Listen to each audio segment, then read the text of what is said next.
आज मस्तपैकी बटाट्याच्या काचऱ्या करूया बरं का. मुलांना काय नेहमी बटाट्याची भाजी खाऊन कंटाळतात. मग अशा प्रकारे जाडसर मी कापून घेतलेत, 5-6 बटाटे घेतलेत कापून आणि जिरे मोहरीची फोडणी दिली. ही मनस्वीची एकदम फेवरेट भाजी आहे बरं का. म्हणजे पिवळी बटाट्याची झाल्यानंतर ही एक वेगळ्या पद्धतीने केलेली आहेत. म्हणजे आळणी केली, म्हणजे मिरच्या टाकून, मीठ टाकून, हळद टाकून, जास्त काय टाकले, फक्त लसूण जास्त टाकायचा म्हणजे भाजीला चव छान लागते. आलटीपलटी करून घ्यायचं आणि ताट ठेवून पाणी ठेवायचं आणि वाफेवर शिजू द्यायचं आणि मध्ये मध्ये हलवायचं. लागलं तर तुम्ही शेंगदाण्याचा कूट किंवा तिखटसुद्धा टाकू शकता ह्याच्यात. पण मुलांना जर खायचं असलं की नाही असं गरम गरम भाजी आणि भात करून द्यायचा. मनस्वीला तर प्रचंड आवडतं बरं का. आता हे वरती कोथिंबीर जे आहे की नाही ते मी सजावटीसाठी टाकले.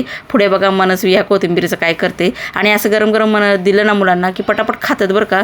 आणि आपल्याला पण बरं, म्हणजे घरात काही दुसरी भाजी नसली तरी हे करून दिली तरी मुलं पटापट खाऊन टाकतात. बघा कशी कोथिंबीर काढते.